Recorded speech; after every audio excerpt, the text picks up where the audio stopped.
Happy 2026. I am so delighted to have you here tonight for Scale Smart Live. I am your host, Taja M, CEO and founder of Ops IQ. And guess what? We are officially less than 2 weeks away from the launch of Ops IQ. I couldn't be more excited. Been working behind the scenes, looking at the product, making sure it is sound and ready for those founders that are really ready to scale up and grow the way that they want. So more to come from there. If you haven't already, make sure to go check out opsiq.biz. Follow us on our LinkedIn page at OpsIQ for more information and to prepare you for that launch.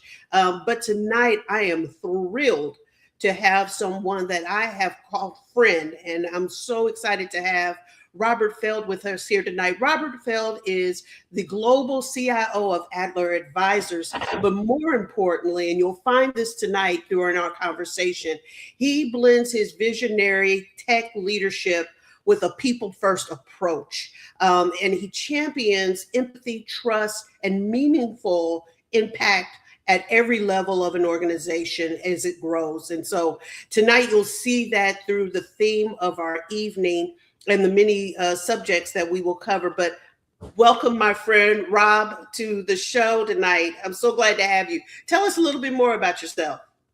Well, first of all, I truly appreciate you, my friend, and it is a friendship that we've formed over the last few years, and I adore you and support anything you do. So happy New Year! It's great to see you, and I'm happy to kick this off with you. Awesome, glad to have you. Share more. Sure. So I'm Robert Field, as Tasha just said. I've spent my career really at the intersection of business, technology, and most importantly, people. I help organizations scale without losing clarity or culture. I work with everybody throughout the organization. I don't care what you do there. My goal is to help you and your organization turn operational chaos into strategy, to help build accountability that actually enables innovation and make sure that technology shows up as a business advantage, not a distraction.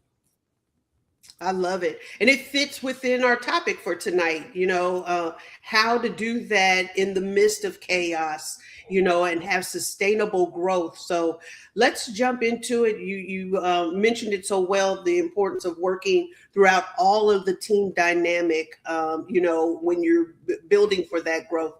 So it makes sense then that you would have these connections, but speak a little bit more in broad scope to what that means for you philosophically and how you approach work with those that you are working alongside of, Rob. When you work alongside of everybody, there's a really great book. The loss of the name. I didn't plan to go here. Leading Without Authority. Mm-hmm. And the theme of the book is who's your team. And most leaders or most people in any organization think that your team is just the people that are on your direct team, but there's no such thing as a direct team.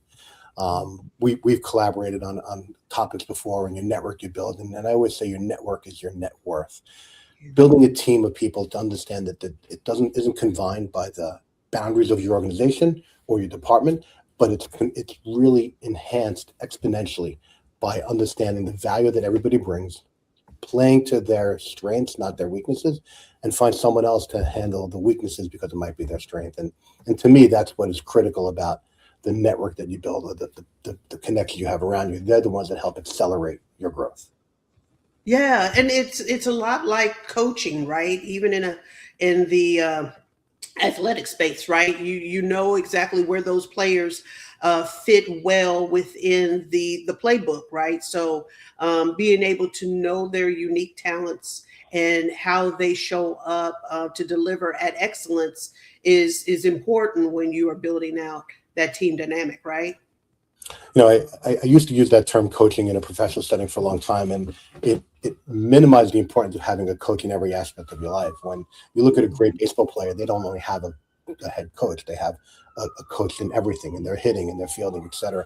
Most professionals, I've had coaches my whole career and therapists my whole life, but not from any aspect as someone as a trusted advisor to talk to you and help build your strengths up, to hire your EQ and make sure that you're going at it with all the tools that you can in or outside of yourself and get where you need to go. So I do have a professional coach and a business coach and others who coach me to do what I do. And I try to mentor and do the same thing in return. But yeah, that's what helps you accelerate not only your coach, but the coaches that are within your life.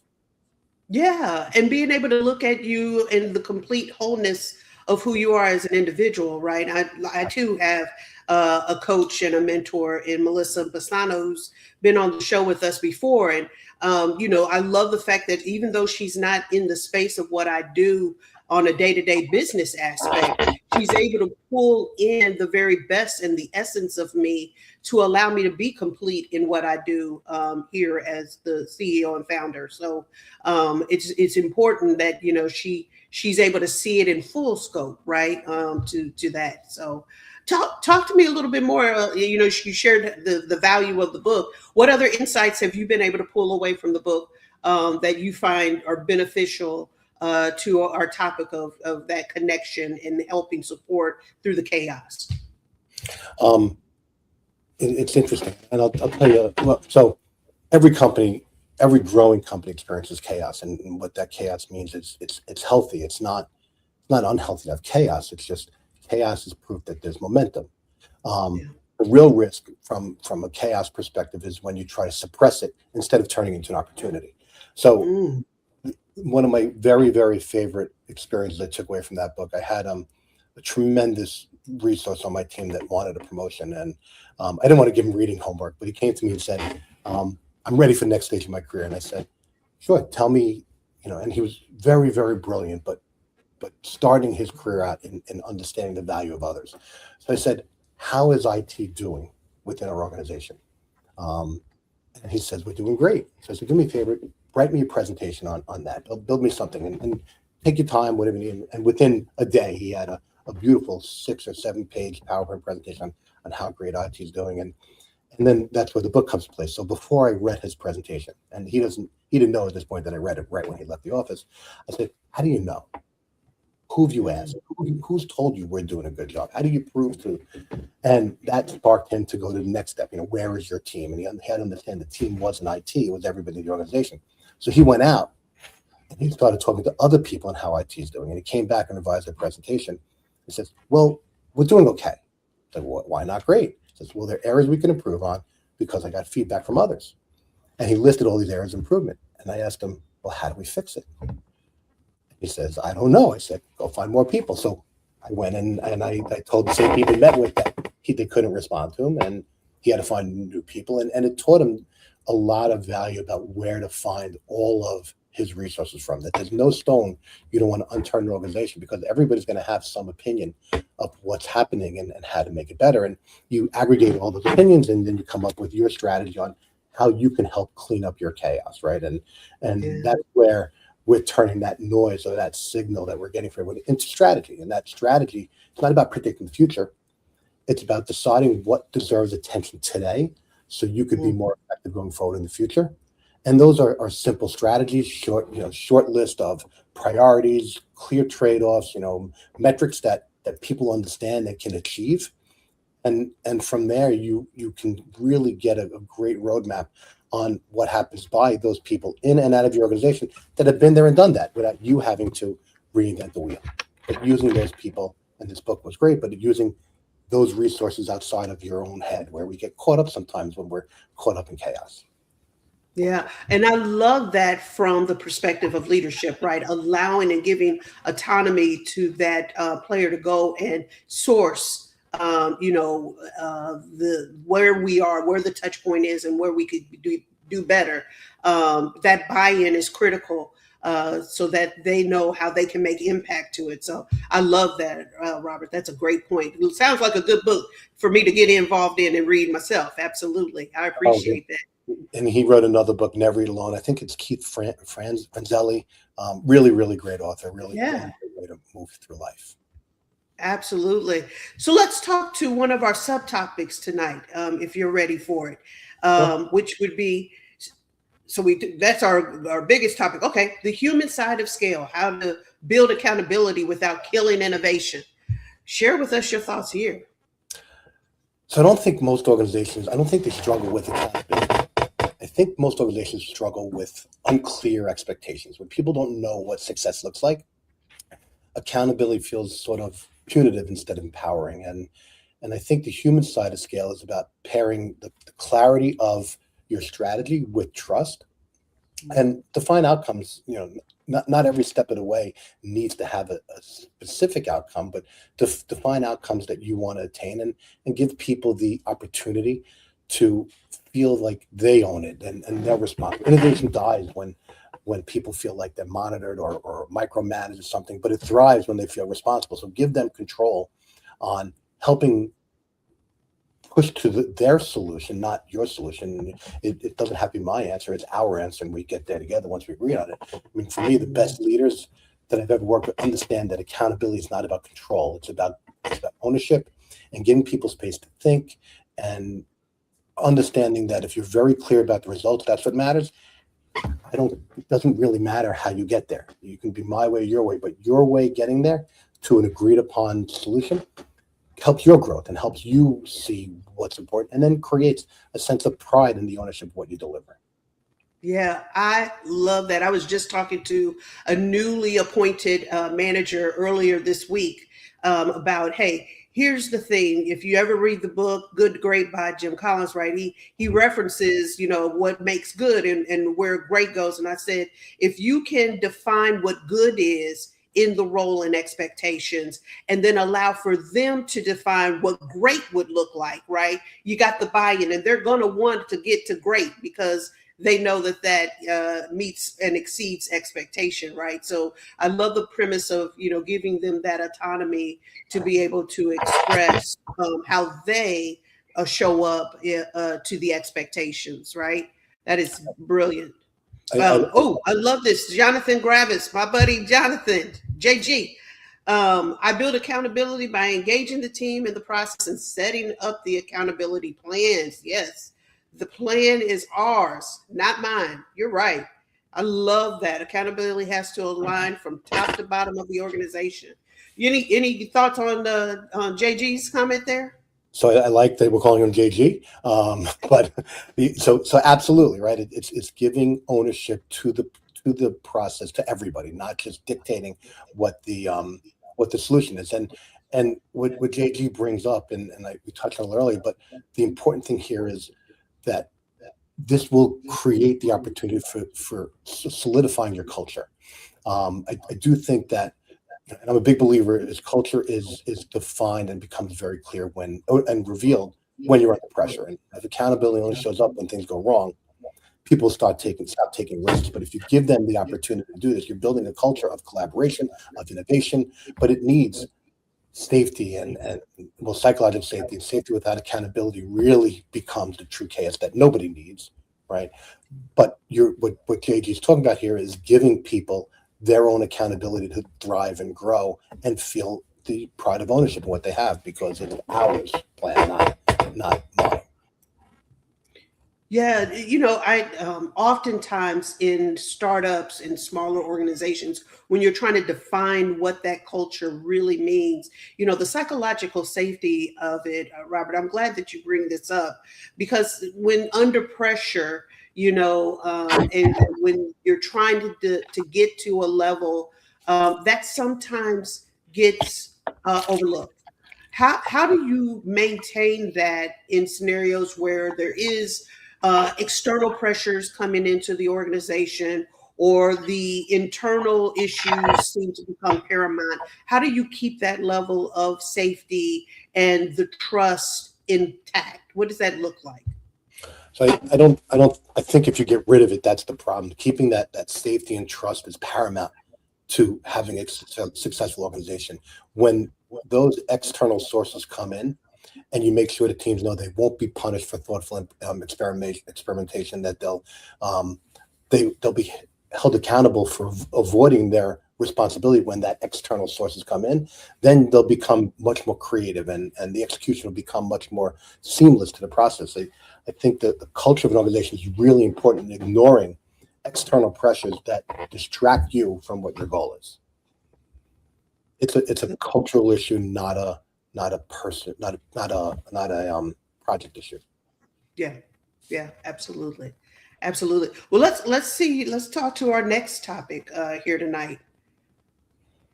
Every company still needs AP and AR support. They're just doing less of it. Talk to me about what do you see of them doing less of? So not doing less of that, they're doing it with less. I think is the thought process. And you know, I on my show, and which you've been a guest on, and I promise no crying on this show. But leading the digital era, we thought we had a show just based on this. Scale is relative in some areas, but not in talent. No matter how modern a company becomes, and AI and my definition of AI is applied imagination. And AI is an enabler. It's not taking the human out of the middle; it's adding the human to the process. Just doing it with steroids, right? And embracing it. The only people that will be disrupted by AI are those that don't use it. But no matter how modern a company becomes, the fundamentals never change. You still need money in, you still need money to go out. Timing matters. But what's different is, especially in a younger organization, you don't have all the resources a very large organization might have. Some teams I've seen have tremendously large procurement departments, 20, 30 people just doing procurement and a team dedicated to IT procurement. But when you're a growing organization, you might not have as many resources you need to do AP and AR, but you still need it. If you don't have money coming in, money coming out, your company will fail. So you have to find creative ways to get the important things you need done to move forward to managing what your company really has to do, which is the business that you're signed on for. Yeah, and it's more critical now than ever, right? Because as I was sharing, if you are a founder that is looking to exit, right, you become a little bit more valuable if a lot of your processes can be under automation. It just makes sense, right? If I'm going to transition a portfolio or a business over and there's automation already embedded, then we don't have to worry about losing any traction in productivity.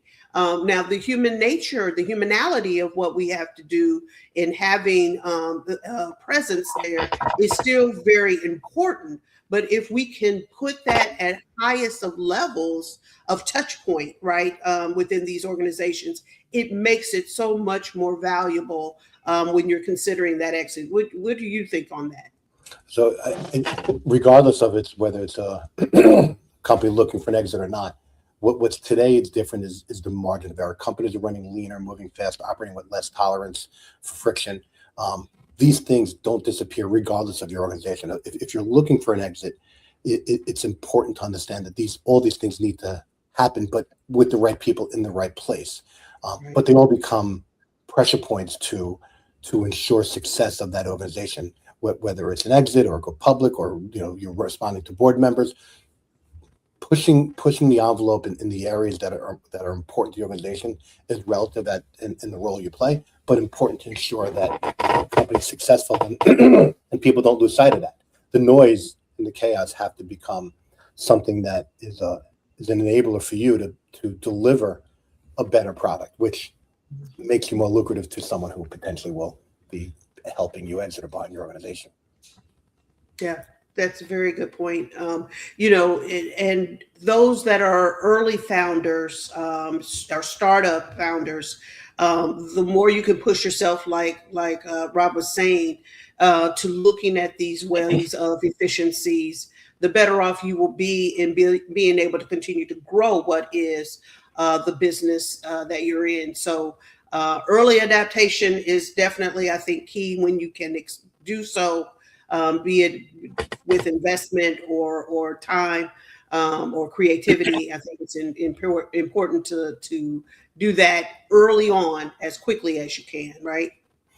Yeah, you have less time. You're more under the microscope, especially in an early stage organization, and you have less time to adapt to the changes that happen because your money's spread thin, your people are spread thin. You have not, cash flow isn't always the most. Is one of the things that might be holding you back from doing the things you need to do, and that's why a lot of these startups or early stage companies try to outsource what they need to do so they can focus on what their business values are. I mean, I once joked that we were installing a new ERP, and I said, when one of our clients are going to pay us more money to do accounts payable, then we can customize this and do it unique. Don't be unique on the things that everybody does every day. Leverage your network, talk to people who've done what you've done, um, bring them in to say, hey, this is how we do it. And it works well for this type of company, which is the same type of company you are. You don't need to be a unicorn in the areas that just are traditional business processes. Be a unicorn on something that makes you very unique, and your product might be unique. Your what you offer might be unique, but operational efficiency has been tried and true. I could still count with my computer, and I can still use an abacus to do the same thing. One's a lot faster than the other, but I don't need to change the way I count. Right, so don't reinvent the wheel and spend a lot of time trying to figure out something that somebody already has, but spend a lot of time as an organization doing what you can with the areas that are really going to make your business a differentiator. Yeah, I love the fact of you referencing, look for ways to maybe even have synergies and collaborations with others that are able to deliver in the areas that you don't need to have that focus. I think that is very critical, especially as you continue to look for scale, or if you continue to want to demonstrate that ability for that growth overall, right? Yeah. How would you encourage the founders that are wanting to execute in this manner, the way you're expressing it, Rob? What would you say should be some first steps or some evaluations that they consider as they're looking at this? Same thing I say to everybody, right? Again, I said in the beginning, I'll repeat it now. Your network is your net worth. And as a founder, I've seen too many leaders, and especially early stage companies, startups, people get stuck in their head thinking it's their way. And I'm very, as you know, Taj, I'm very blessed. And we can talk about the lineage of how you and I met through my network and how those things happen. I'm very, very blessed to have the network that I do. In fact, I get the chills when I talk about it because I'm so honored by some of the great minds and brilliant people I talk to every single day that have done things that I could only have dreamed of. And now I learn it from them. And my learning curve is, it's an exponential growth scale because of that. I would always say, get involved. The network groups that I belong to, I have a WhatsApp group, I have a chat, we have Slack channels, we have all different ways for us to stay connected, and people put questions in there all the time, and we answer for each other. I know what I know, and what I don't know, I am 110% confident, more confident than anything else I know, that my network has those answers. And get out there and collaborate, network, and don't spend too much time trying to figure it out in your head before you start asking someone else to help you, because eventually you're going to get to them anyway, and having a differentiated opinion is really important. But please get out there, talk to others, collaborate, get an advisor, bring on consultants or something that will help you get to your answer quickly. And it's still your answer. It's up to you to ingest the information you get and do what you need to do. But my first advice to everybody is you can't do it alone. And if you forget that, if you think you can, you have a belly button for a reason. And that's why I learned that a long time ago. I can't do anything alone, not even feed myself when I was younger. But I will always leverage my network to get from where I am to where I need to be. Yeah, I think you referenced the book a little earlier on, Never Eat Alone. That is the concept that I have taken and adhered to. If I'm eating 3 meals a day, I need to meet 3 new people or make 3 connections a day to continue to build that network. It is so critical. I'm grateful that you brought that up. Yeah, if you want, let's share our connect point. I would love for you to be able to share that story. I'm going to try not to cry. So you were in India, in Indianapolis at the time, right? And Stephanie Krevins introduced us to our new friend, who is one of your mentors, and we did my show where I invited you to bring people that have impacted your career tremendously, and you talk about those that lend a hand to help people up, and it was such a heartwarming moment. But we talked about the love for each other and your mentors that you have, and when he mentioned you and the impact you had on him, thinking that you were there thanking him, you cried on live on the air, another StreamYard like this. And but what that said to me, the authenticity of that moment and the clarity that it brought to the two of us. And I loved you before that, I loved you even more after, but the clarity that we had is when we're asking for help, people feel so much joy from helping you. Sometimes more so when I try to help somebody, I get so much joy out of that. I'm sure it far surpasses what I'm doing for them. And that moment alone, Todd, just showed your heart and your truth and your true north and the type of person you are to go yourself out there. And we've got a lot of views in that show. I was very proud of it, but I was more proud of getting to be part of your family and meeting, tremendous people that just helped shaped our growth and who we are. It's a wonderful moment. And Stephanie Crevens is a very good friend, and my network in Indianapolis has grown with her as the linchpin to start all that. And because of that, it's been a wonderful run that, I might not be a Midwestern, but I know if I go there, I'm going to get great pork roll. I'm going to be great people.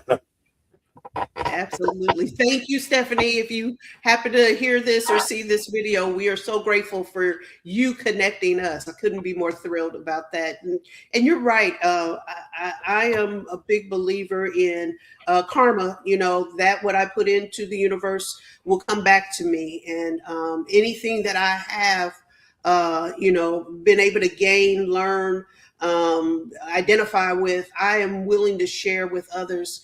It is part of my passion, especially for founders and those that are in this space with me of how do we build commerce, how do we build this economy together, to be able to pull and lean on each other. I mean, Robert, I'm leaning on you in some ways as we look to launch out with Ops IQ and JG, who was on here. He has been an integral part of that as well. So I really believe in, I'm not able to do all things, and being able to pull in those that I know can, and you guys' willingness to come alongside and support means the world to me. So I will continue to pour in to those that want to connect and have connected or want to reconnect, because it brings a lot of value to me. And it also challenges me to continue, like you said, to continue to think big and stay a learner and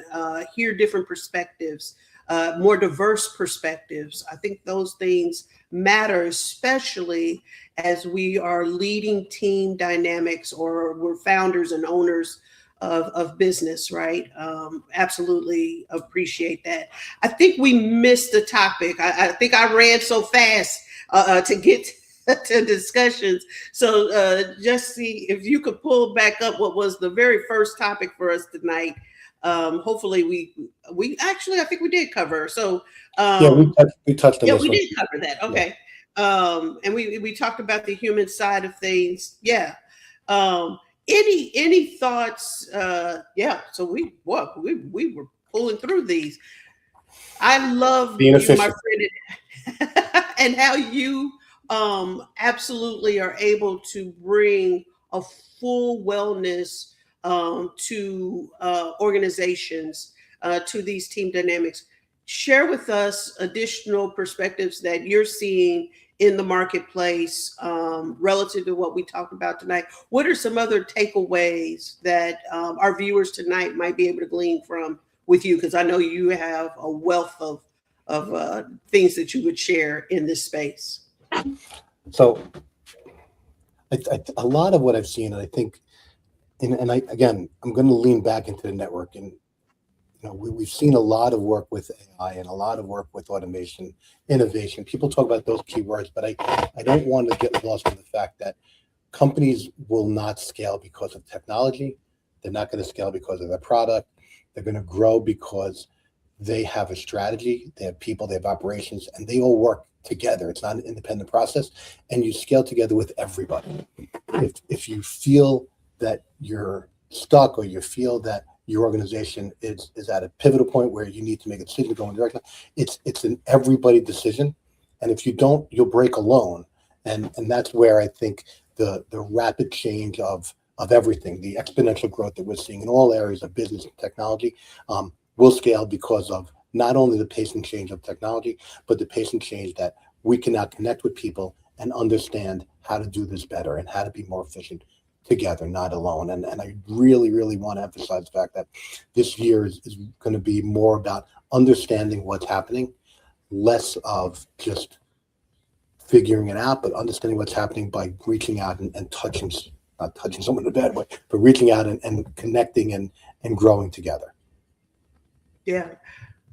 As you look ahead, you kind of tipped on it a little bit though, but looking ahead in 2026 and beyond, what would be some themes you would give, three themes that you feel you clearly networking, maintaining relationships is critical, embracing what is technology, and how you can utilize that to your benefit of growth. But what would be another dynamic that you say is also important and should stay at the focal point for our viewers? So, aside from just the human systems, not digital systems, I think two other things that I really want to focus on, in no particular order, operational flexibility. I think being flexible enough to pivot where you need to and shift faster than whatever planning cycles you have. Organizations will survive and lead, but those will be the ones that can pivot without panicking. Again, I'm okay with chaos. I'm not okay with panic. So I think operational and strategic flexibility is important for this year. And another thing I would say is have relentless clarity on your value, and measurable value creation is important. What this means is, you want to translate initiatives into outcomes. You want to talk about revenue impact, cost avoidance, risk reduction, capacity, all the things that you need to do for having clarity on what your value is. But you have to ensure that every leader and every team can answer without hesitation, why does this matter to the business? And organizations will be the ones that replace complexity with clarity and noise with some sort of signal, and the value must be visible and repeatable and defensible. Know why you're doing it and when you're doing it. Yeah, 100% agree. I talk to founders all the time that it's shocking to me that they make this claim of, well, my people know what our value is. And they fail to realize if you've got new faces in the organization, even if it's the same faces in the organization, because of what sometimes is the external noise that comes into the organization, the value gets lost, right? So you have to be able to pull in that team dynamic to refocus them on what the value is. Maybe reciting it, having it posted somewhere. These things, how it is internalized, how it is depicted within the organization is critical, right? You can't just state it and it not actually be embraced. It's not demonstrated in how you deliver and how you present in the marketplace. It has to be at the core and relative to how you are presenting yourself, right? Absolutely, and that's the only way to move forward. It's a very good point. Absolutely. So, as we come to an end tonight, I am grateful again that to have you here, Rob. This is, you could have taken us down a journey of all things relative to IT and, different technologies that make sense. But I'm grateful that, especially from the seat that you sit in, that you see the human nature, the individualism of what we have to do in our businesses, both in the team dynamic, in the leadership of those team dynamics, in the collaboration and the networking that we do in these spaces, because that really is the critical point of a business dynamic. Technologies can come and go, right? I'm sure you can attest to that, right? Some new technology will come on board. There will be adaptability to that technology to help advance the business. But at the core of it, like you've expressed already tonight, it is about the human nature of how we enact or engage that makes it all worth the matter. Listen, it's my pleasure to see that it's something delivery that I can, but it is the people, and I'd be remiss if I didn't thank you as the person in my life that always makes everyone in the room feel great and always makes everyone feel heard. And I truly appreciate this opportunity to hang out with you and chat. And I don't get to see you enough, but I will make my way down there, and you, Ryan, and I will get out for dinner, and we'll really connect on some other topics as well. And I truly appreciate it every day. Absolutely. And certainly for those that are watching, feel free, please reach out to Rob. Like he said, he's always extending his network. I know that he would be willing to embrace you and share perspective with you. Feel free also. I mean, I'm open to connecting as well. It is truly an honor to have you on the show here tonight, my friend. I am looking forward when the weather gets nicer to coming and visiting you up north because he knows I'm south and my body just can't take that weather much anymore since leaving Indianapolis. But I'm grateful to having you here tonight. I wish you well as we jump into 2026. I know I'm going to be able to see you more frequently as we move forward. So, but for those, please, we appreciate you joining us this evening. Please follow OpsIQ on LinkedIn. Make sure to visit the website at opsiq.biz. And like I said, we are right on the heels of the launch and the excitement around it. And I would love to have you to be a part of it. Have a wonderful evening, and we thank you for being here tonight.